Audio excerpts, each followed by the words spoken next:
நாம் எடுத்துக்கொள்வோம். ஏசாயா தீர்க்கதரிசன புஸ்தகம் 41 அதிகாரம் 13வது வசனம். ஏசாயா 41:13.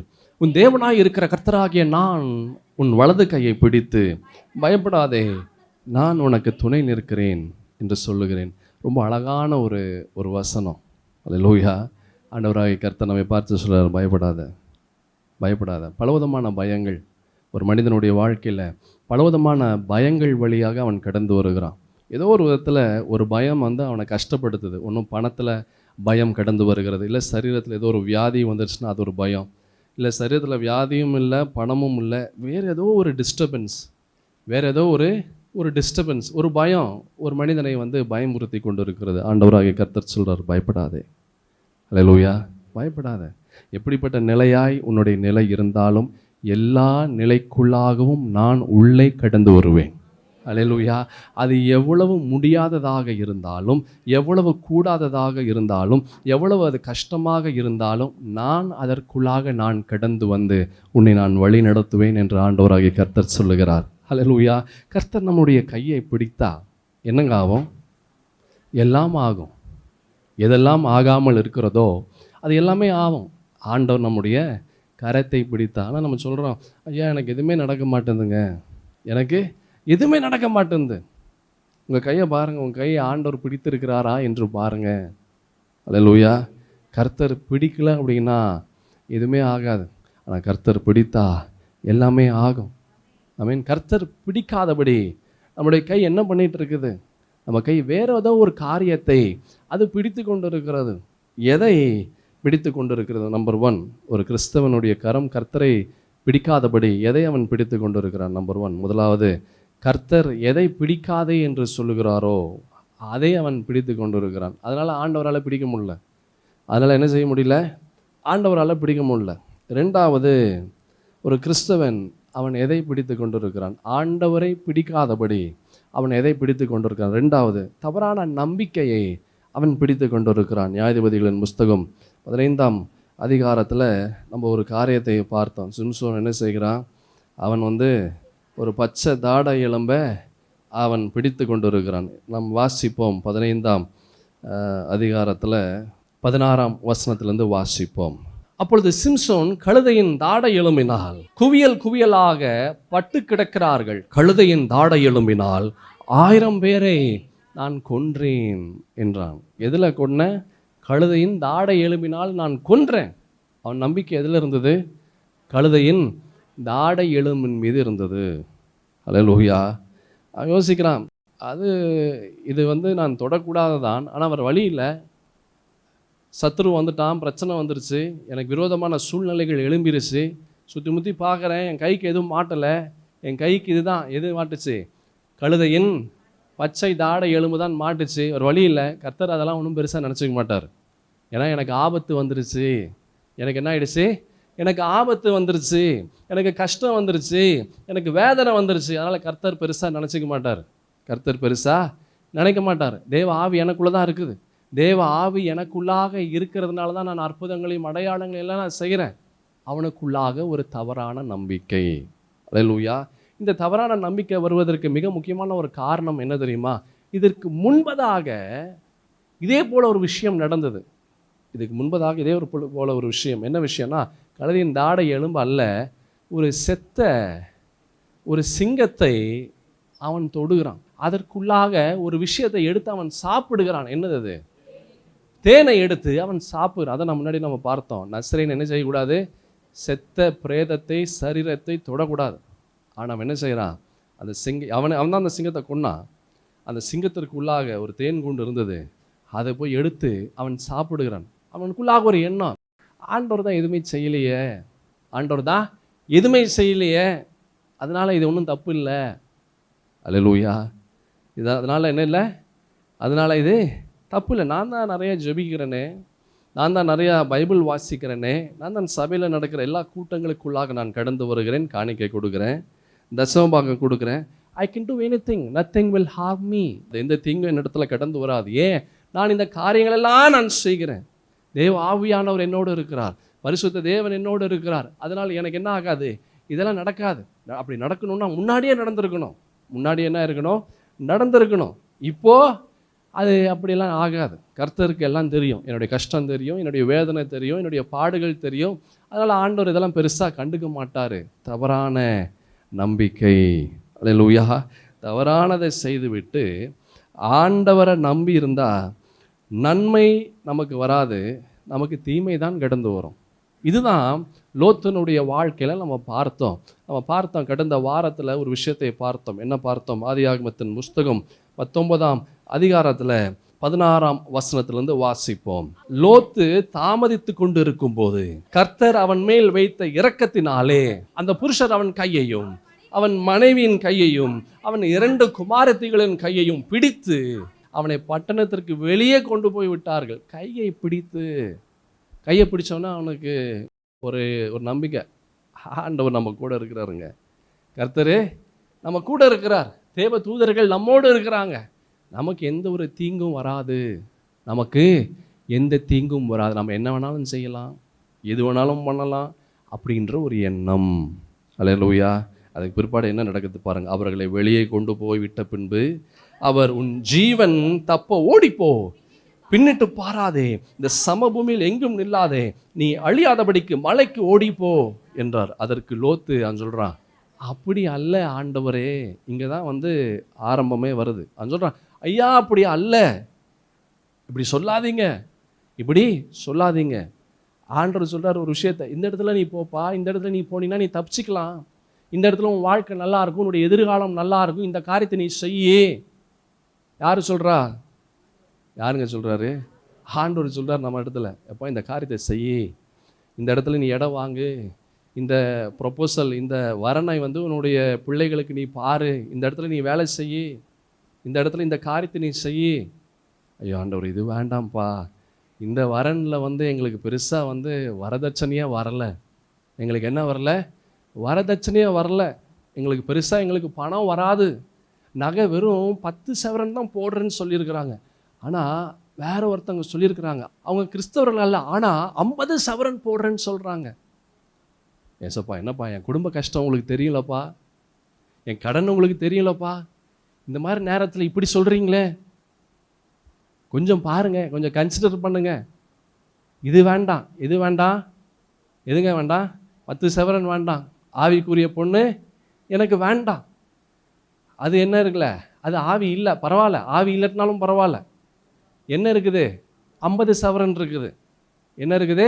50. எனக்கு ஆவி வேண்டாம், எனக்கு தங்கம் தாங்க வேணும். அல்லேலூயா. இங்கே லோத்தை பார்த்து ஆண்டவர் சொல்ல, என்ன சொல்ல, நீ அந்த மலைக்கு ஓடிப்போ. அப்படின்னா என்ன அர்த்தம்? நீ அங்கே போனினா நீ ஆசீர்வாதமாக இருப்ப, நீ அங்கே போனினா நீ பாதுகாப்பாக இருப்ப, அங்கே போனினா எந்த தீங்கும் உன்னை பின்தொடராது. ஆனால் அவன் என்ன சொல்கிறான்? அப்படி அல்ல. நம்ம என்னெல்லாம் ஆண்டவர்கிட்ட சொல்கிறோம்? சவுல் ராஜா சொல்கிறான், நான் ஜனங்களுக்கு பயந்ததினாலே நான் இந்த பலி செலுத்தினேன். அல்லேலூயா. அநேகருடைய வாழ்க்கையில் இப்படிப்பட்ட தப்பு என்று தெரிந்துமே அந்த தப்புக்கு துணை போனால் அவன் செய்வதை விட, அவனுக்கு தண்டனை கிடைப்பதை விட, அதுக்கு துணையாக நிற்கிறவனுக்கு தண்டனை அதிகமாக கிடைக்கும். ஒன்று சொல்லுவாங்க, கொலை செய்கிறவனை விட கொலை செய்கிறதுக்கு ஐடியா கொடுக்குறான் பார்த்தீங்களா, அவனுக்கு அதிகமான தண்டனை. அவனுக்கு என்ன இருக்குது? அதிகமான தண்டனை அதிகம். என் பிரியமான தேவஜனமே, இங்கே அந்த லோத்து அவன் சொல்கிறான், அப்படி அல்ல ஆண்டவரே, அப்படி அல்ல, ஐயோ எனக்கு அது வேண்டாம், எனக்கு வேண்டாம் சொல்லிட்டு அடுத்தது ஒரு காரியத்தை சொல்கிறாரு பாருங்க. உமது கண்களில் உமது அடியனுக்கு கிருபை கிடைத்ததே. பாருங்க, இவன் ஆண்டவருடைய கண்களில் கிருபை கிடைத்தனால தான் உயிரோடு இருக்கிறான். இன்ன வரைக்கும், இந்த நிமிஷம் வரைக்கும் உயிரோடு இருக்கிறான். அந்த நிமிஷம் வரைக்கும் அவன் உயிரோடு இருக்கிறதுக்கு காரணம் என்ன? கர்த்தருடைய கண்கள் கிருபை கிடைத்தது. அந்த கிருபையை என்ன செய்கிறான்? தவறாக பயன்படுத்துகிறான். ஏன் தவறாக பயன்படுத்துகிறான்? தவறான நம்பிக்கை தவறாய் பயன்படுத்தும்படியாக செய்கிறது. நல்லா கவனமாக கேளுங்க, லிசன். கர்த்தருடைய ஆசீர்வாதம் நம் மீது இருக்குது, அதில் சந்தேகம் இல்லை. அந்த ஆசீர்வாதம் இருக்கிறதுனால தான் இந்த இடத்துல நீங்களும் நானும் இருக்கிறோம், சுகத்தோடு பலத்தோடு. இந்த ஆசீர்வாதத்தை நாம் இழக்கக்கூடாது. தப்பான நம்பிக்கையின் மீது நம்மளுடைய எண்ணமும் இருதயமும் போகக்கூடாது. அல்லேலூயா. ஆண்டவர் தாங்க எல்லாமே, என்ன ஆனாலும் கர்த்தர் தான்.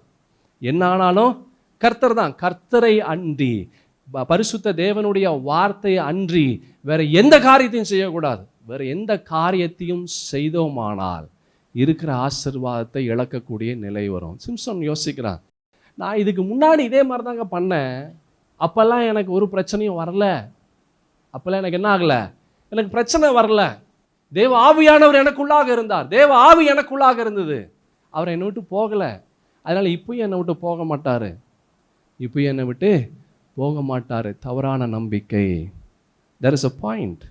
ஆண்டவர் ஒவ்வொரு மனிதனுக்கும் ஒவ்வொரு அளவு வைத்திருக்கிறார். ஒரு பெலூன் இருக்குது பார்த்தீங்களா, ஒரு பெலூனை நம்ம ஊதி அதனுடைய வாய் பகுதியை நம்ம பிடிச்சி வச்சுருக்கிறோம். இப்போ வாய் பகுதி பிடிக்கும் போது அந்த பெலூனுடைய அளவு என்ன, அது எந்த அளவுக்கு அதற்குள்ளாக காற்று இருக்கிறது என்று தெரியாது. மொத்தமும் பிடிச்சாதான் நமக்கு தெரியும், ஆமாவா இல்லையா? பெலூனை கயிறு வச்சு கட்டணும், இல்லாட்டினா அப்படியே எடுத்து முடிச்சு போட்டு வச்சா அப்போ நம்மளால் பிடிக்க முடியும்.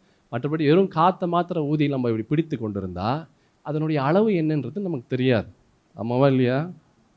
இப்போ அதை பிடிச்சிட்டு நம்ம பாட்டுக்கு இப்படி இருக்கிறோம்.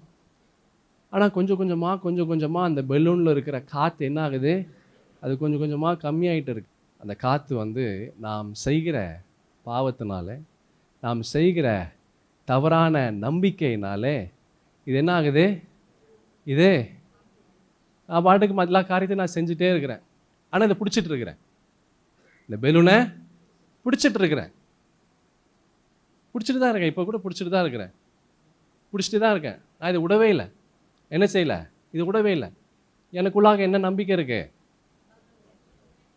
பெலூனை பிடிச்சிட்டு இருக்கேன், பெலூன்னு என்கிட்ட தான் இருக்குது, எனக்கு ஒரு பிரச்சனையும் இல்லை. ஆனால் ஒரு நாள் வரும், இந்த பெலூன் அப்படி பார்க்குறேன், ஒன்றுமே இல்லை, ஆனால் கை பிடிச்சிட்டு தான் இருக்கு. காற்று எப்படி போச்சு எனக்கே தெரியல, எப்படி போச்சுன்னு தெரியல, எப்படி போச்சுன்னு ஏதோ ஒரு விதத்தில் போயிடுச்சு, உள்ளே இருக்கிறது வெளியே வந்துருச்சு, உள்ளே இருக்கிற காற்று வெளியே வந்துருச்சு. இது போல தான் தேவ ஆவியானவர், இப்படி தான் கர்த்தருடைய பரிசுத்த கரம், அற்புதங்கள், அடையாளங்கள், ஆசீர்வாதங்கள் ஒரு மனிதனுடைய வாழ்க்கை நம்ம பிடிச்சிட்டு தான் இருக்கிறோம். இது நல்லா டைட்டாக தான் பிடிச்சிட்டு இருக்கிறேன். ஆனால் ஏதோ ஒரு விதத்தில் எப்படியோ என்னுடைய பாவம், என்னுடைய தவறான நம்பிக்கை, என்னுடைய தவறான செயல்பாடுகள் உள்ளே இருக்கிற காற்றை வெளியே கொண்டு வந்துடுது. அல்லேலூயா. இங்கே அந்த சிம்சோன் அவன் சொல்கிறான், அது ஒன்றும் பரவாயில்லைங்க, நான் முன்னாடி என்ன செஞ்சேன், இதே போல தான் ஒரு சிங்கத்திற்குள்ளாக இருக்கிற தேனை எடுத்து நான் சாப்பிட்டேன், அப்போல்லாம் தேவ ஆவியானவர் போகலை.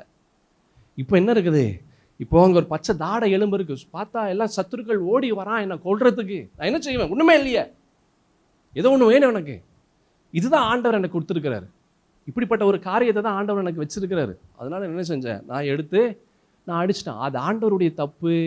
பார்க்குறான், கீழே சுற்றி பார்க்குறாங்க, ஒரே ஒன்று தான் இருக்குது, என்ன இருக்குது, அவன் தொடக்கூடாதது இருக்கு, அவன் தொடக்கூடாது.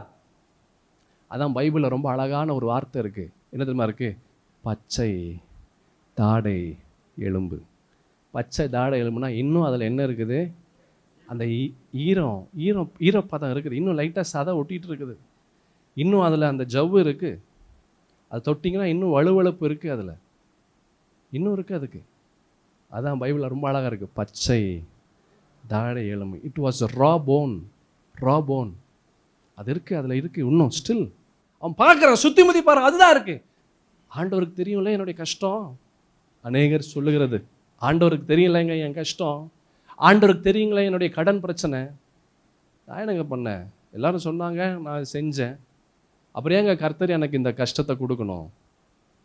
தவறான நம்பிக்கை, அல்லேலூயா, ஒரு மனிதனுடைய வாழ்க்கையை அழித்து விடும். இங்கே நம்ம பார்த்தோம் அந்த லோத்து, அவன் சொல்கிறான், அப்படியெல்லாம் ஆண்டவரே உமது கண்களில் உமது அடியனுக்கு கிருபை கிடைத்தது, என் பிராணனை காக்க தேவரீர் எனக்கு செய்த கிருபையை பெரிதாக விளங்க பண்ணினீர். அது பாருங்க, எல்லாம் நல்லா தான் சொல்கிறான், நீங்கள் பெருசாக ஆசீர்வாதம் கொடுத்தீங்க, நம்மளை மாதிரியே தான் இருக்கிறான் பாருங்க. லோத்தை பார்க்கும்போது நம்மளை பார்ப்பதே போல இருக்குது. அதான் அடிக்கடி நான் உங்களுக்கு சொல்லுவேன், என்ன சொல்லுவேன், இந்த பரிசுத்த வேதத்தினுடைய கதாபாத்திரங்கள், இந்த வேதம் ஒரு கண்ணாடி, இந்த வேதம்ன்றது என்னது, ஒரு மிரர். இதை பார்க்கும்போது நம்மை பார்ப்பதே போல இருக்கும். இந்த லோத்து அழகான ஒரு காரியத்தை சொல்கிறார், என்ன சொல்கிறாரு, உமது கண்களில் உமது அடியனுக்கு கிருபை கிடைத்தது, என் பிராணனை காக்க தேவரீர் எப்படி? தேவரீர் எனக்கு செய்த கிருபையை பெரிதாக விளங்க பண்ணினீர். எல்லா நன்மைகளையும் அவன் சொல்லுகிறான். எல்லாம் நல்லா இருக்குது, சந்தோஷமா இருக்குது. ஆண்டவர் செய்த நன்மைகளெல்லாம் சொல்றான், நன்மைகளெல்லாம் சொல்றான். சொல்லிட்டு அடுத்தது ஒரு காரியத்தை சொல்றான் பாருங்க.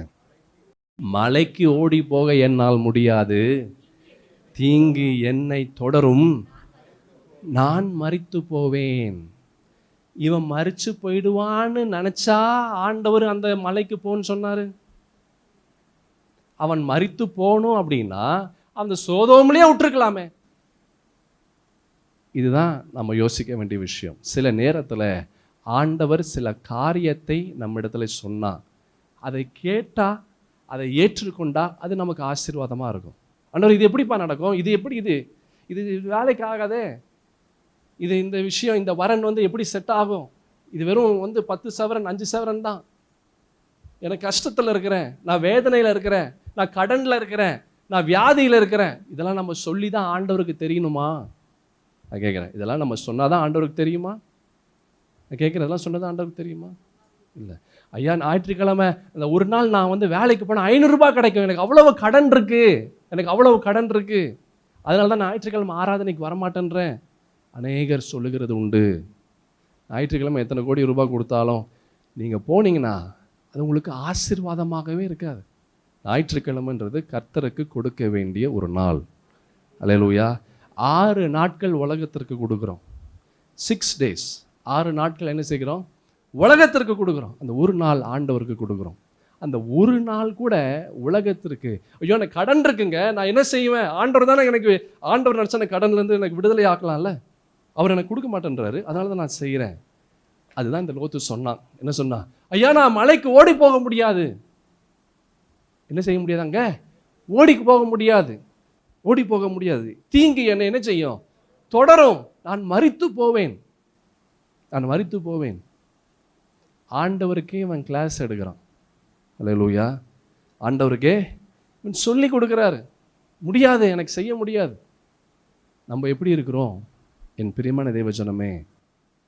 இன்னும் எத்தனை நாள் தான் நான் அந்த கஷ்டத்தை அனுபவிக்கணும்? இன்னும் எத்தனை நாள் தான் இந்த வேதனை அனுபவிக்கணும்? எத்தனை நாள் தான் கஷ்டத்தை அனுபவித்து கொண்டு இருக்கிறோம் என்று ஆண்டவருக்கு தெரியாதா? அல்லேலூயா. சில நேரத்தில் கர்த்தர் சொல்லுவது கஷ்டமாக தான் இருக்கும், வேதனையாக தான் இருக்கும். It does not make any sense. நமக்கு புத்தியை நமக்கு காண்பிக்காது.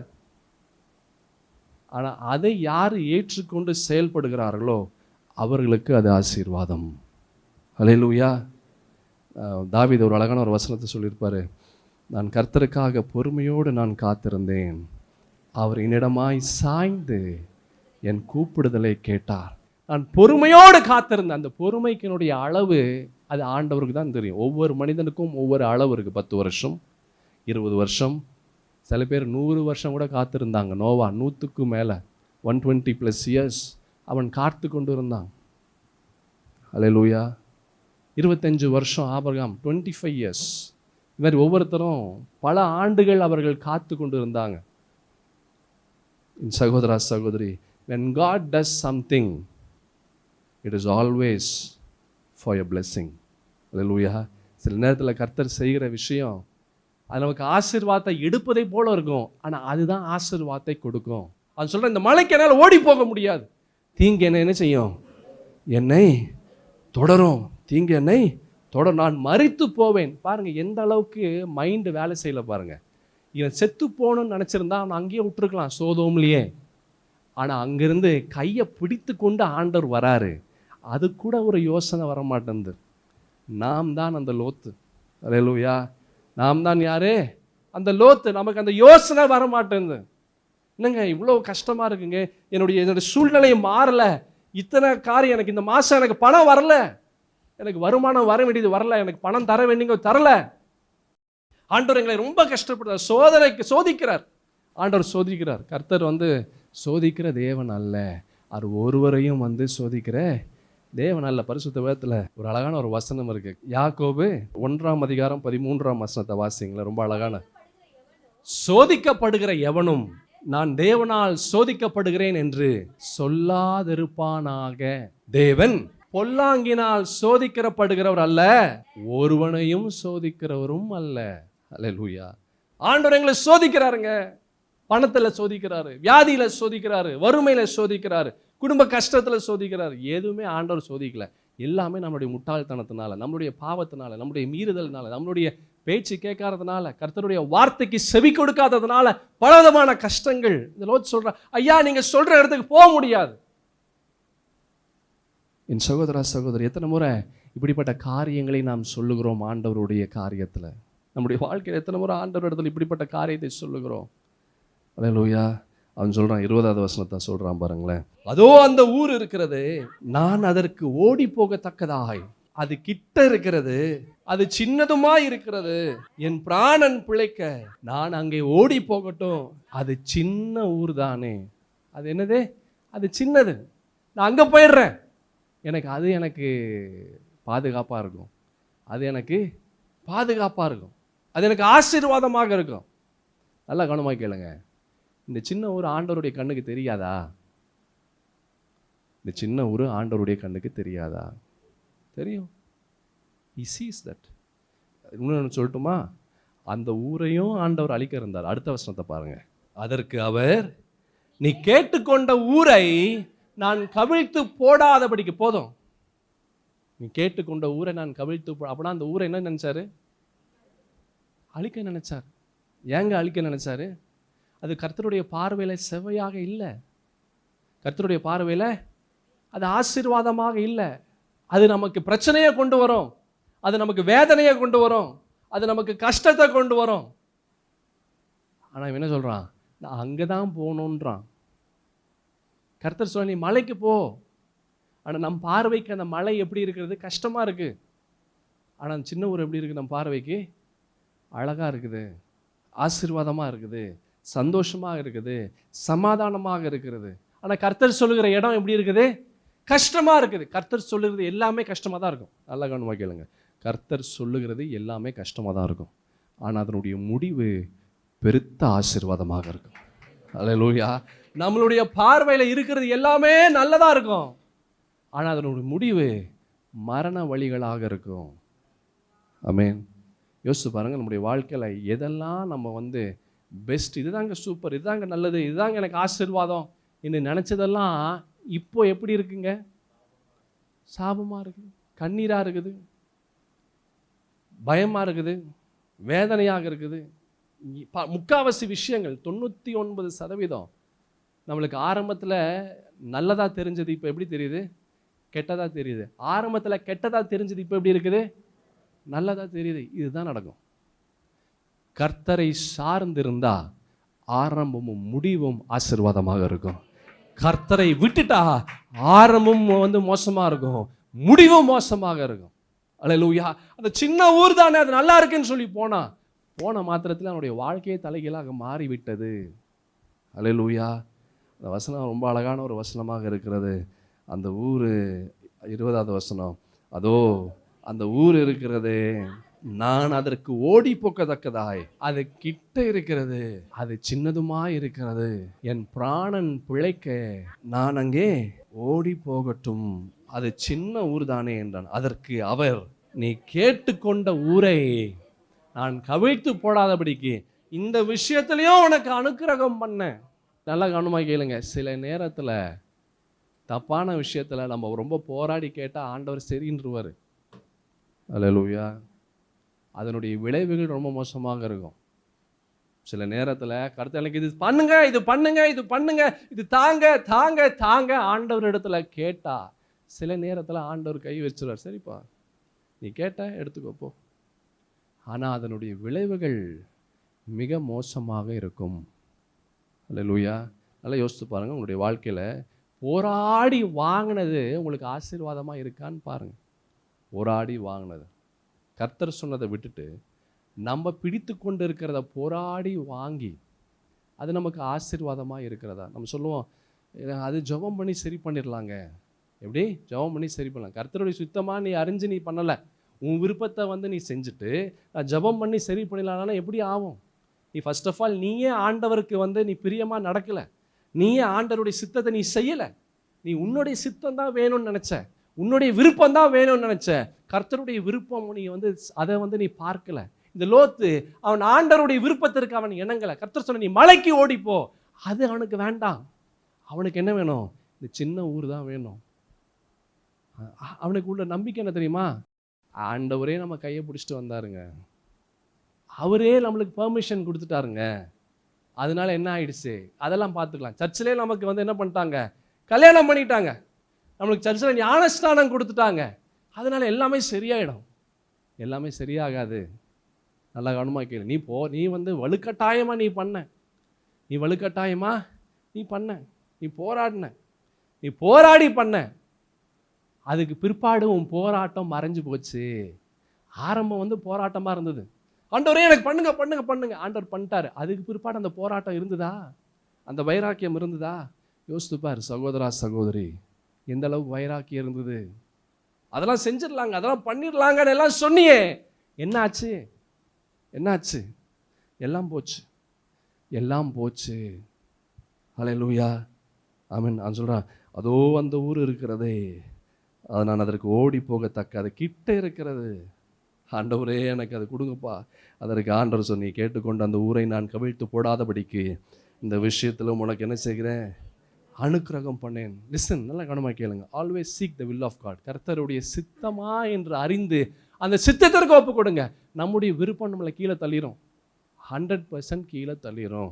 இன்றைக்கி வேணால் 20 சவரன் 30 சவரன் 50 சவரன் கார் வருது, வீடு வருது, நிலம் வருது, எல்லாம் ஒரு நொடி பொழுதில் எல்லாம் மாறிவிடும். ஒரு நொடி பொழுதில் எல்லாம் மாறிடும். பணம், நல்லா கவனமாக கேளுங்க. Money will always change pockets. பணம் எப்போவுமே இருக்கும், ஆனால் அது இருக்கிற இடம் மாறிக்கொண்டே இருக்கும். அல்லேலூயா. இன்றைக்கி உங்கள் கையில் இருக்கிற 1000 ரூபாய் நாளைக்கு வேறு ஒருத்தனுடைய கையில் இருக்கும். எப்படி? செலவாயிடுது. அதுவும் இப்போ இருக்கிற காலகட்டத்தில் செலவுக்கால் நம்மளுக்கு சொல்ல வேணும், பயங்கர செலவு. எதை தொட்டாலும் செலவு தான். எப்படி தான் பணம் நம்ம கை விட்டு போகுதுன்னு சொல்லவே முடியாது. Money is always there, but the pocket changes. இன்றைக்கி இருக்கிற பணம் நாளைக்கு இருக்காது. அல்லேலூயா. அப்போ என்ன தான் இருக்கும்? கர்த்தருடைய வார்த்தை மாத்திரம் கடைசி வரைக்கும் நிலைத்து நிற்கும். அல்லேலூயா. அந்த வார்த்தையை நம்பி, அந்த வார்த்தை நீ பிடித்து கொண்டா, அந்த வார்த்தையை நீ ஏறாத உயரத்திற்குள்ளாக, நீ போகாத ஆசீர்வாதத்திற்குள்ளாக, உனக்கு கிடைக்காத நன்மை கிடைக்கும்படியாக இந்த பரிசுத்த தேவனுடைய வார்த்தை ஒரு மனிதனுடைய வாழ்க்கை உயர்த்தி கொண்டே இருக்கும். அதுதாங்க இந்த வார்த்தை. அல்லேலூயா. எது மாறினாலும், எது ஒளிந்தாலும் இந்த வார்த்தை ஒருபோதும் ஒழியாது. அவர் நேற்றும் இன்றும் என்றென்றும் எப்படி இருக்கிறாரு? மாறாதவராக இருக்கிறார். எல்லாம் ஒளிந்து போகும், இந்த வார்த்தை மாத்திரம் ஒருபோதும் ஒளிந்து போகவே போகாது. அல்லேலூயா. அவன் சொல்கிறான், ஆண்டவரே நான் அங்கே போகிறேன். ஆண்டவர் சொன்ன இந்த இடத்துக்கு போப்பா. ஆண்டவரே இதை பண்ணுறேன்ப்பா. லிசன், ஒரு வேளை இந்த மாதத்தில் ஏதாவது ஒரு முடிவு எடுக்கிறீங்கன்னா, நீங்கள் ஆண்டவருடைய சித்தமா என்று அறிந்து பாருங்க. ஆண்டவருடைய சித்தமா? அல்லேலூயா. ஆண்டவருடைய சித்தமா என்று கேளுங்க. எனக்கு தெரிஞ்ச ஒரு நண்பர் இருக்கிறார். நான் சில நேரத்தில் சில மனிதர்கள் எனக்கு வியப்பாக இருக்கும். சில மனிதர்கள் நான் யோசிப்பதற்கு எனக்கு வியப்பாக இருக்கும். ஏன்னா எதுவாக இருந்தாலும் அது கர்த்தருடைய சித்தமாக. ஊருக்கு போகணுன்னா கூட அந்த ஊருக்கு கர்த்தருடைய சித்தமா என்று அவங்க பார்ப்பாங்க. உதாரணத்துக்கு இப்போது கொடைக்கானலோ இல்லை மைசூர், பெங்களூரு, இல்லை ஜம்மு காஷ்மீர், ஏதோ ஒரு ஊருக்கு போகிறாங்கன்னா அந்த ஊருக்கு போனால் அவங்க இருக்கக்கூடிய அந்த நாட்கள் ஆசீர்வாதமாக இருப்பாங்களா, சந்தோஷமாக இருப்பாங்களா, அது ஆண்டவருடைய சித்தமா என்று அறிந்து கொண்டு தான் போவாங்க. ஆச்சரியமாக இருக்கும். ஆனால் உன்னை கேட்டிங்கன்னா அதுதான் ஆசீர்வாதம். அல்லேலூயா. அது இல்லாமல் எது செய்தாலும் நம்மளுக்கு ஆசீர்வாதம். நம்மளுடைய விருப்பம் நமக்கு என்றைக்குமே கீழே இருக்கும். பார்க்குறதுக்கு அழகாக இருக்கும், சூப்பராக இருக்கும். ஆனால் ஒன்ஸ் நீங்கள் உள்ளே போக ஆரம்பிச்சிங்க, உங்கள் வாழ்க்கையை கொஞ்சம் கொஞ்சமாக அதை எப்படியே இழுத்துப்படும். எப்படி போகுதுன்னு தெரியாது. இந்த பெலூனில் இருக்கிற காற்று எப்படி போச்சு தெரியாது. அதுபோல் நம்முடைய வாழ்க்கையில் அப்படியே கொஞ்சம் கொஞ்சமாக நம்மை விட்டு கிடந்து போகும். சீக்க த வில் ஆஃப் காட். கர்த்தருடைய சித்தமா என்று அறிந்து அந்த சித்தத்திற்கு ஒரு கிறிஸ்தவன் தன்னை ஒப்பு கொடுத்தா, அந்த கிறிஸ்தவனுடைய வாழ்க்கையில் கடைசி மட்டும் ஆசீர்வாதமாக, சமாதானமாக, நிம்மதியாக, சந்தோஷமாக அவனால் நிலை நிற்க முடியும். நேரம் ஆயிடுச்சு. இதனுடைய தொடர்ச்சியை நாம் அடுத்த வாரம் நாம் பார்க்கலாம். நாம் யாவரும் எழுந்து நிற்கலாம். மகா உன்னதமான தேவனாகிய கர்த்தாவே, என்னதான் கஷ்டங்கள் வந்தாலும், என்னதான் பாடுகள் வந்தாலும், என்னதான் போராட்டங்கள் வந்தாலும் எங்களுடைய நம்பிக்கை உம்மை விட்டு போகாதப்பா. எவ்வளோதான் போராட்டங்கள் வந்தாலும் அந்த போராட்டத்திற்குள்ளாக உம்முடைய வார்த்தையை நாங்கள் பிடித்து கொள்வோம். எங்களுடைய நம்பிக்கை உம்மீதும் தான் இருக்கும். இயேசுவின் மீது, இந்த வார்த்தையின் மீது எங்களுடைய நம்பிக்கை இருக்கும். வேறு இதன் மீது எங்களுடைய நம்பிக்கை போகாது. இதை எங்களை பாதுகாத்து கொள்ளுங்க. உம்முடைய கரம் எங்களை தாங்கி பலப்படுத்தி ஆசீர்வதிக்கட்டும். இந்த நாளில் எங்களோடு நீர் பேசினதற்காக நன்றி. இந்த வார்த்தைகள் எங்களுக்குள்ளாக நாங்கள் வைக்கிறோம். இந்த வார்த்தையின்படி அப்பா, இந்த வார்த்தையின்படி நாங்கள் ஒவ்வொரு காரியத்தையும் நாங்கள் செய்கிறோம். ஒவ்வொரு காரியத்தையும் நாங்கள் செய்கிறோம். தகுதி உள்ளவர்களாய் நீர் எங்களை மாற்றுங்க. குற்றங்கள், குறைகள், பாவங்கள், தாவங்கள், மீறுதல்களை தயவாய் பட்சமாய் மன்னிப்பீராக. ஒரு விசை ஆண்டவரை எங்களை கண்ணோக்கி பார்ப்பீராக. இந்த ஒரு விசை எங்களை நினைத்தருள்வீராக. இயேசுவே, இந்த ஒரு விசை உம்முடைய இரக்கங்களும் உம்முடைய அன்பு உம்முடைய தயவு எங்களிடமாய் கடந்து வரட்டும். உம்மை மாத்திரம் நாங்கள் அண்டிக் கொள்ளுகிறோம். தேவ பரிசுத்த ஆவியானவர் எங்களுக்குள்ளாய் வாசம் செய்யுங்க. தவறானதை நாங்கள் நம்பாதபடி, பிடிக்காதபடி உம்மையை நம்பி உம்மையை பிடித்து கொள்ளுகிறவர்களாய் எங்களை மாற்றுங்க. இந்த வாரம் முழுவதும், இந்த மாதம் முழுவதும் நீர் எங்களை ஆசீர்வதிங்க. எங்களை பாதுகாத்து கொள்ளுங்க. உம்முடைய கரம் எங்களுடைய கரத்தை பிடிப்பதாக. இயேசுவின் நாமத்தில் துதிக்கிறேன் நல்ல பிதாவே, ஆமீன், ஆமீன். ஆத்துமாவே கர்த்தரை ஸ்தோத்திரி. என் முழு உள்ளமே ஒரு பரிசுத்த நாமத்தை ஸ்தோத்திரி. என் ஆத்துமாவே கர்த்தரை ஸ்தோத்திரி. அவர் செய்த சகல உபகாரங்களையும் மறவாதே. ஆமீன். நம் ஆண்டவராக இயேசு கிறிஸ்துவின் கிருபையும் பிதாவாகிய தேவனுடைய அன்பும் பரிசுத்த ஆவியின் ஐக்கியமும் சமாதானமும் சந்தோஷமும் வழிநடத்துதலும் நம் அனைவரோடும் இன்றும் என்றும் சதா காலமும் என் இயேசுவே நம்முடைய வருகை பரியந்தமிருந்து தாங்கி பலப்படுத்தி வழி நடத்துவதாக. ஆமீன்.